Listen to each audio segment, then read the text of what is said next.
At 57, the tragedy of Gary Payton is not written in scandal, disgrace, or downfall. It is written in something far more uncomfortable to confront: silence. The kind that arrives only after the noise fades, after the crowds disappear, after the identity you spent a lifetime defending is no longer required by the world. For decades, Payton lived as a man built entirely out of confrontation. He didn't just play defense, he imposed himself. He talked, he challenged, he invaded the space of the game and the minds of the men across from him. Fans loved him for that. Opponents hated him for that. And slowly, without anyone saying it out loud, that version of Gary Payton became the only version people allowed to exist. From the beginning, toughness wasn't a strategy for him. It was survival. Growing up in Oakland, vulnerability wasn't rewarded. Strength wasn't optional. Basketball offered an exit, but not a gentle one. It demanded dominance, confidence, and an edge sharp enough to cut through doubt. When Payton entered the NBA as the second overall pick, he didn't arrive trying to be liked. He arrived trying to be respected, and respect in that era was earned by force. Every possession became a confrontation. Every game became personal. And over time, the league stopped seeing a man and started seeing a role: the glove. A nickname that sounded powerful, but quietly stripped away the person inside it. The problem with becoming a symbol is that symbols are not allowed to change. When Gary Payton became synonymous with intimidation, control, and psychological warfare, he lost the freedom to be anything else. He couldn't show fatigue. He couldn't admit doubt. He couldn't age publicly. Fans didn't want evolution. They wanted the same edge, the same fire, the same defiance night after night. And Payton delivered, even when the cost was invisible. The league celebrated his defensive awards, his all-star appearances, his battles with legends, but no one stopped to ask what it takes to maintain that level of intensity for decades without cracking. Seattle didn't just employ Gary Payton, they absorbed him. He became the identity of a franchise and, in many ways, the identity of a city that saw itself as overlooked and underestimated. Together, they fought for relevance. Together, they believed permanence was possible. But professional sports are ruthless in one specific way. They make loyalty feel real right up until the moment it disappears. When Payton's time in Seattle ended, there was no gentle landing, no emotional transition. Just the abrupt realization that devotion in sports is conditional, and icons are replaceable the moment time shifts against them. From that point on, his career became nomadic. New jerseys, new locker rooms, new expectations. For most players, that's adjustment. For someone like Payton, whose entire game was built on psychological control, it was disorienting. Control is harder when nothing feels like home. Confidence wavers when the system no longer revolves around you. And yet, outwardly, he remained Gary Payton. The same voice, the same posture, the same reputation. Inside, however, something fundamental had changed. The certainty was gone, replaced by a quieter fear many great athletes never admit: the fear of becoming unnecessary. When a championship finally came late in his career, the moment carried less joy than the public assumed.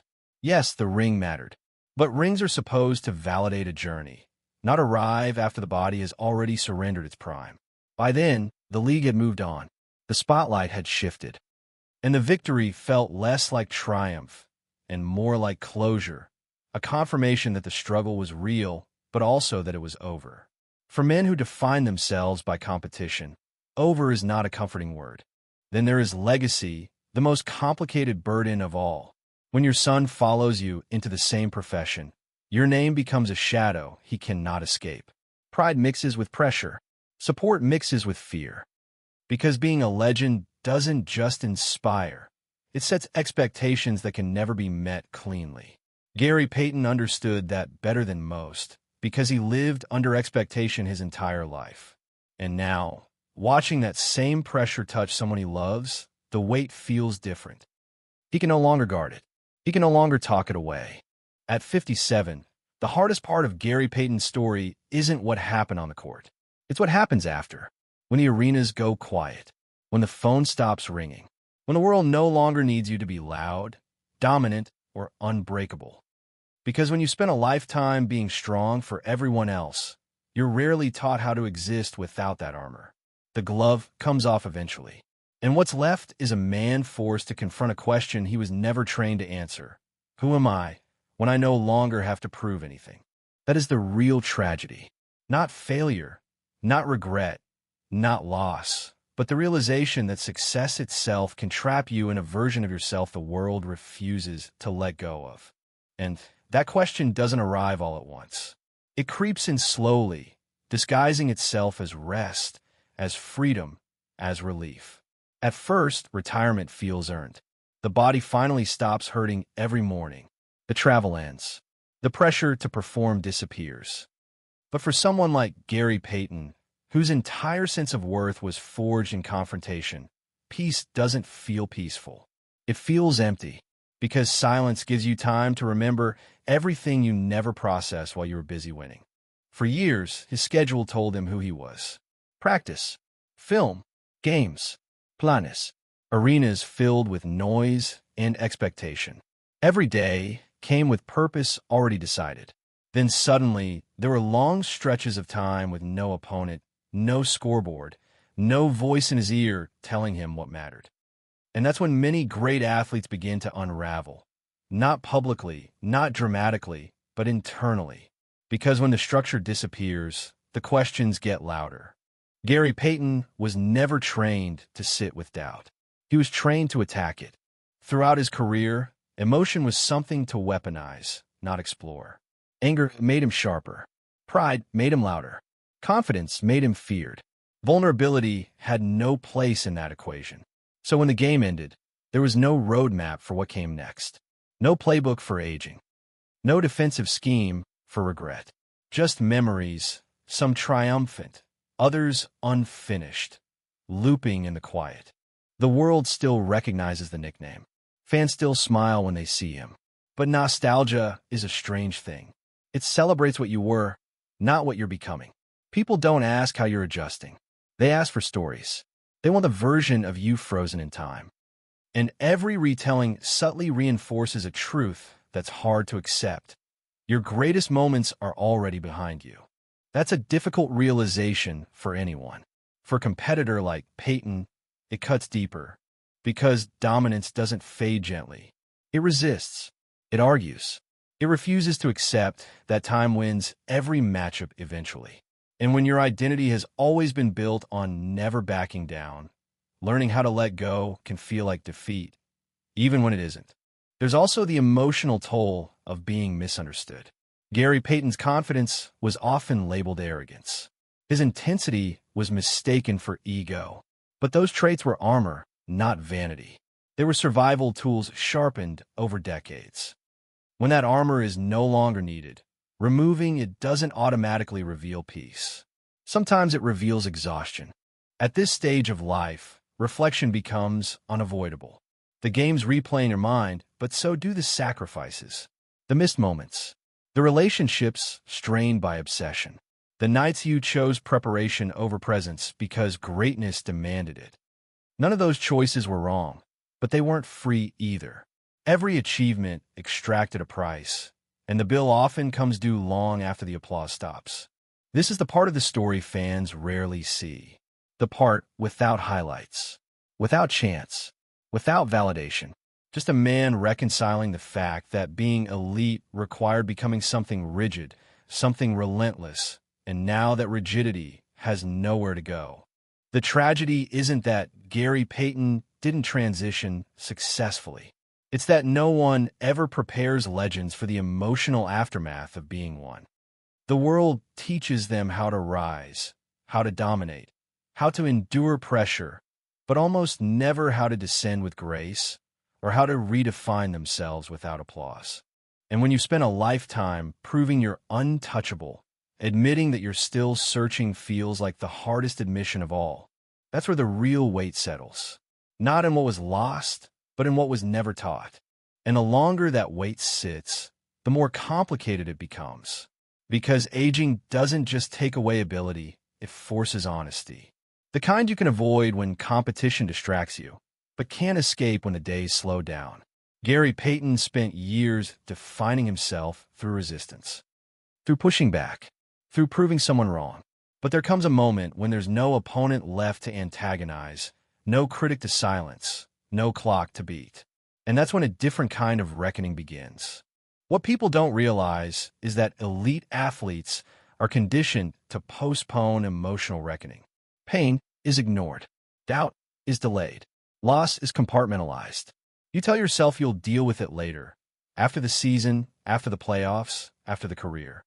But later eventually arrives, and when it does, it doesn't come one feeling at a time. It comes all at once. For Payton, the transition wasn't about money or recognition. Those were never the core drivers.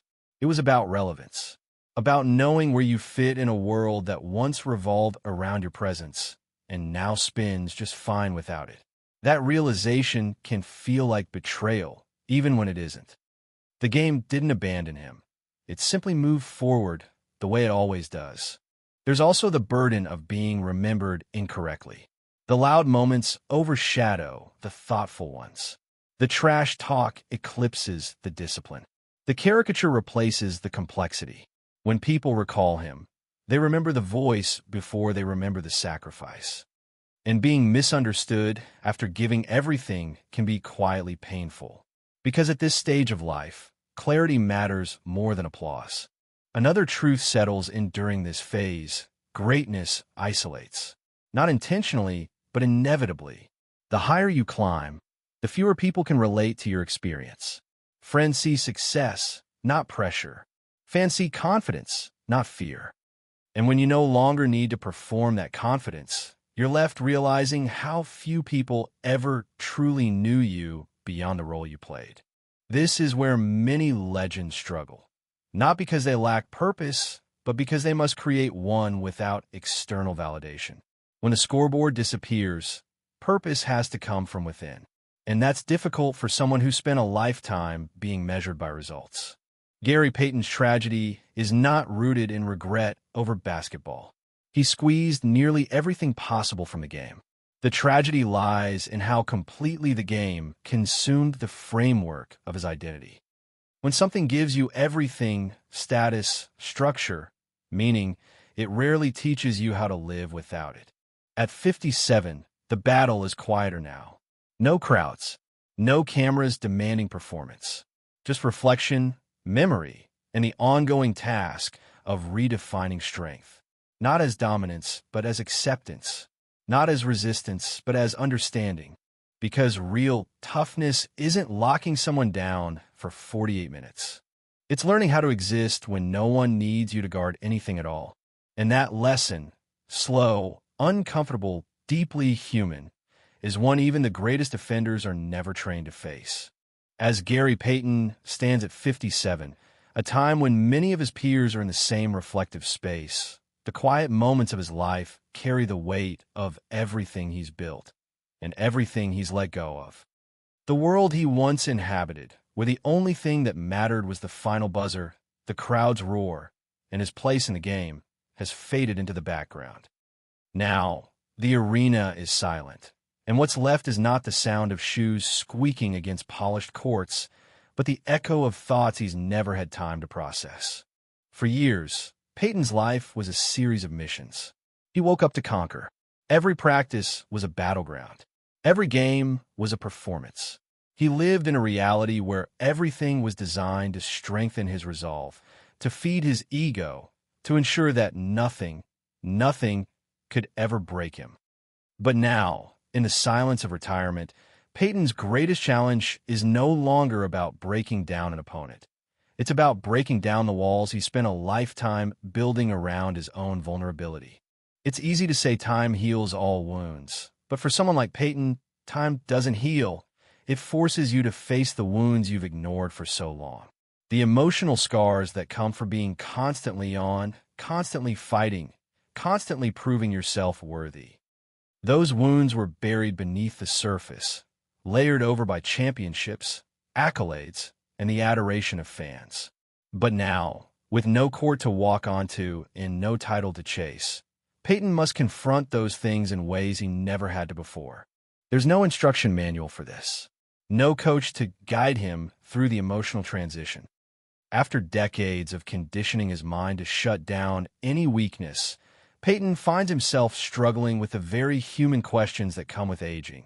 Questions about identity, purpose, and the next chapter. Can you redefine yourself when your old identity has been so deeply ingrained? Can you become a new version of yourself when the old one seems inseparable from who you've always been? It's not just the loss of the game that hurts, but the loss of that part of you that believed you were always in control. That belief is what made him the glove, what made him feared, respected, and ultimately loved by fans. But that control, that certainty, was only an illusion, a mask that hid the parts of himself he didn't allow to show. Now that the mask is off, Payton faces the daunting realization that who he was on the court is not who he is now.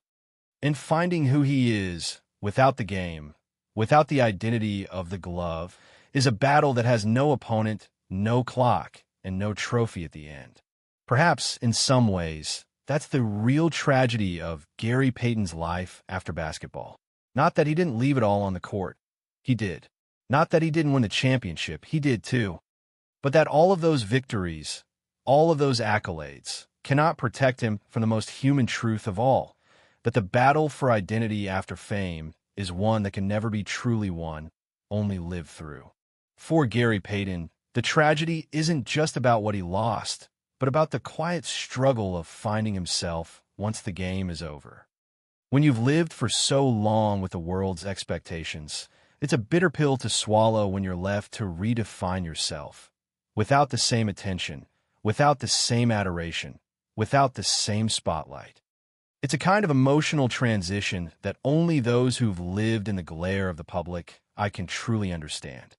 But in that quiet, as difficult as it may be, there's a profound opportunity. The chance to rediscover who you are beyond the jersey, beyond the awards, beyond the identity you've been forced to wear for so long.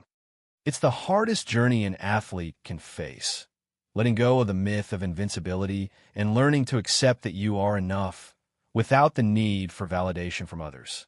At 57, Gary Payton may not have the same fire that once made him a relentless force on the court, but in that quiet introspection, there's a new kind of strength, a strength rooted in vulnerability, in reflection, and in the realization that even after all the noise, he is still Gary Payton.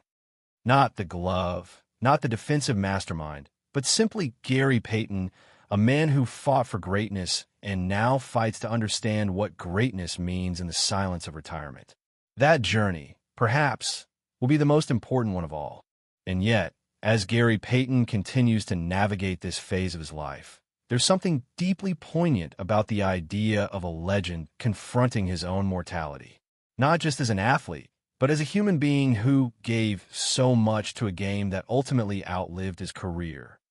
The fight to be remembered, to secure your place in history, is all-consuming when you're in the thick of it.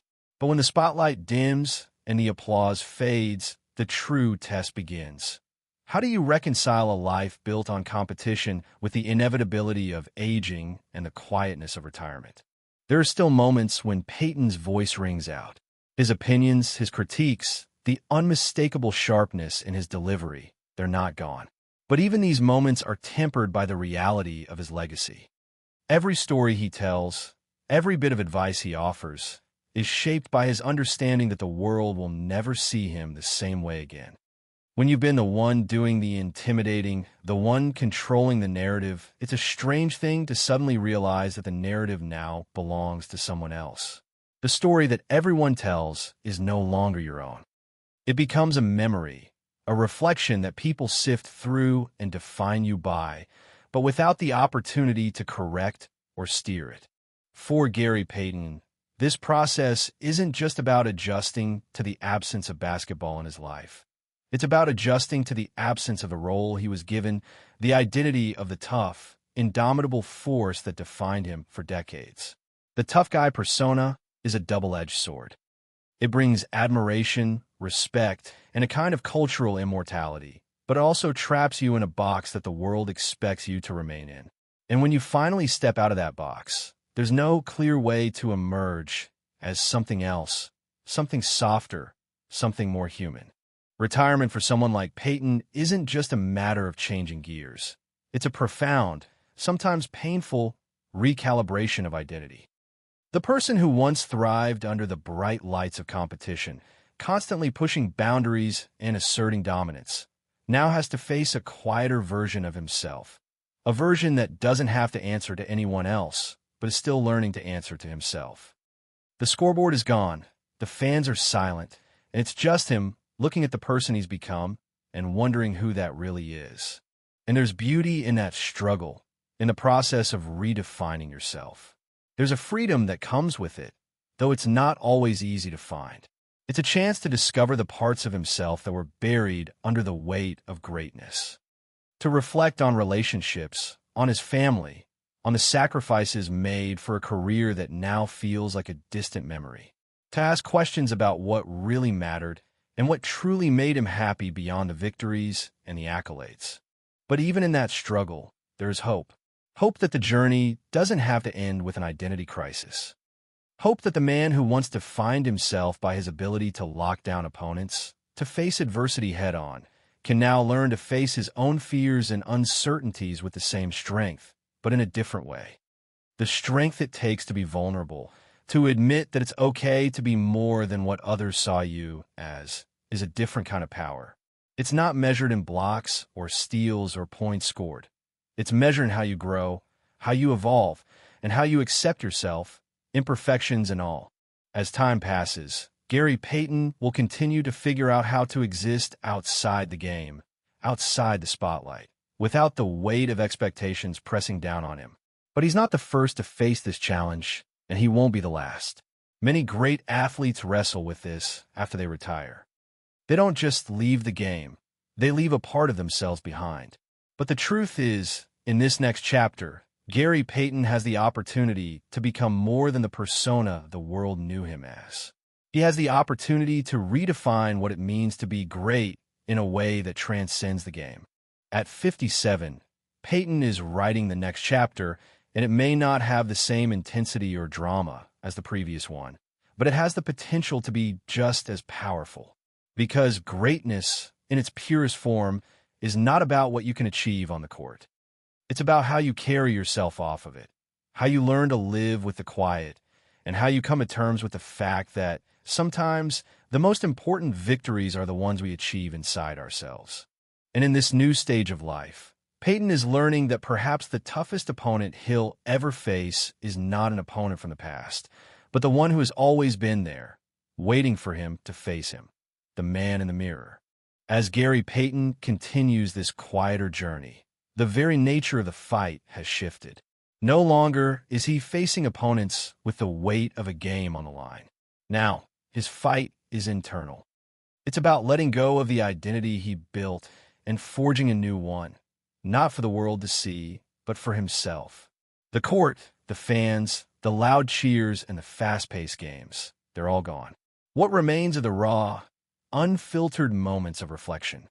And while those moments can feel heavy, they also present a rare opportunity for growth, a chance to finally learn who he is outside of the myth he created for himself. In some ways, Payton's story becomes a universal one for anyone who's ever had to let go of a version of themselves that the world no longer needs or recognizes. There's an undeniable grief that comes with that. The man you used to be is still alive inside you, but the world no longer demands him, doesn't need him, and may even forget about him. That leaves a void, a kind of emotional vacuum. But here lies the possibility. In that emptiness, Payton has the chance to rebuild, not as the indomitable force, but as someone who has embraced vulnerability. Not someone who talks louder to fill the silence, but someone who is finally comfortable with it. The challenge isn't just about finding peace in retirement. It's about redefining peace itself. For Payton, the question becomes, can peace be powerful? Can he learn to sit in stillness, knowing that his worth isn't tied to being the glove anymore? The journey from greatness to self-acceptance is not a path often celebrated in sports culture. We glorify the hustle, the fight, the championships, but we rarely give space for the athlete who has to confront their humanity once the game is over. And yet, there's a profound beauty in that humanity. The deeper understanding of life that comes with the realization that the things we chase, titles, fame, recognition, are temporary. What remains is how we carry ourselves and the relationships we foster with those we love and with ourselves. The conversations that aren't about winning, but about living. The moments not spent on the court, but in the small, quiet spaces that teach us who we really are when the pressure is gone. For Gary Payton, it's not the absence of basketball that will define this next chapter. It's the presence of self, learning to find value in being without the context of competition. Realizing that greatness doesn't have to come in the form of awards or accolades. It can come from learning to live in a way that is true to oneself, free from the need to prove something to the world. It's a lesson Payton is still navigating, just like every retired athlete or person who has spent years chasing an external measure of success. And in the quiet spaces of that reflection, perhaps Payton will find a new kind of greatness. One that is less about performance and more about the courage to embrace vulnerability. The ability to look in the mirror and say, I don't need to be what I was to be enough. I am enough as I am. The fight, in the end, may not be about dominating opponents anymore, but about mastering oneself. And if Gary Payton has shown us anything throughout his career, it's that no matter the opponent, no matter the circumstance, he has always been capable of facing it head-on. This next phase of his life may be the most personal battle he's ever fought, but it may also be the most rewarding one. Not because of how it ends, but because of the courage it takes to truly begin again without the crutch of his former self to lean on. At 57, Gary Payton may no longer be guarding an opponent in the traditional sense, but in the vast arena of life, he still faces the greatest opponent of all, the one that only he can conquer, himself. And as Gary Payton continues to navigate these waters of self-discovery, he's not alone in his struggle. Every athlete who has risen to the heights of fame, whose life has been measured by the scoreboard and the standings, eventually faces this moment. The moment when the applause fades and the questions begin. For Payton, the challenge is not merely to survive this transition, but to thrive in it. It's to finally understand that his worth was never fully tied to his performance on the court. His value has always been in who he was as a person, and now, with the stage empty, he has the rare opportunity to explore that person more deeply. This stage of life is an opportunity for reinvention. While it's tempting to view retirement as an end, the truth is it's just another beginning. For someone like Payton, whose name will always echo in the basketball halls of fame, this next chapter could be just as meaningful as his career was, if he allows it to be. There's a kind of freedom in shedding the persona of the glove and embracing the fullness of the person beneath it. In doing so, Payton has the chance to redefine greatness, not as the world defines it, but as he defines it. He has the chance to live not for the scoreboard, but for the experiences, relationships, and joys that come from simply being present. He can now choose to be remembered not just as an icon of basketball, but as a father, a mentor, a human being who has lived through the highs and lows of fame and come out the other side with a deeper understanding of himself. And it's not just about finding peace, but about finding purpose in this new life. Payton's life has been built on purpose for decades. Purpose in training, purpose in competing, purpose in winning. Now, that same drive can be directed inward. What if the next phase of his life is about helping others find their purpose, using the wisdom he's gained from his experiences to guide the next generation, not just in basketball, but in life? The emotional journey he faces now is one of transformation. His story doesn't end because his basketball career ended. It transforms into a story of resilience, of reclaiming the narrative on his own terms. The world may have seen him as an unyielding force on the court, but the quiet moments of reflection are allowing him to understand that real strength lies in embracing change, in being open to growth, and in acknowledging that true greatness is not static. It evolves. At 57, the man known for his indomitable will is discovering that the real challenge, and perhaps the most rewarding one, is not about winning a game. It's about finding peace within oneself and learning to live in a world that no longer demands him to perform. Gary Payton's legacy isn't just in the defense he played, the championships he won, or the records he set.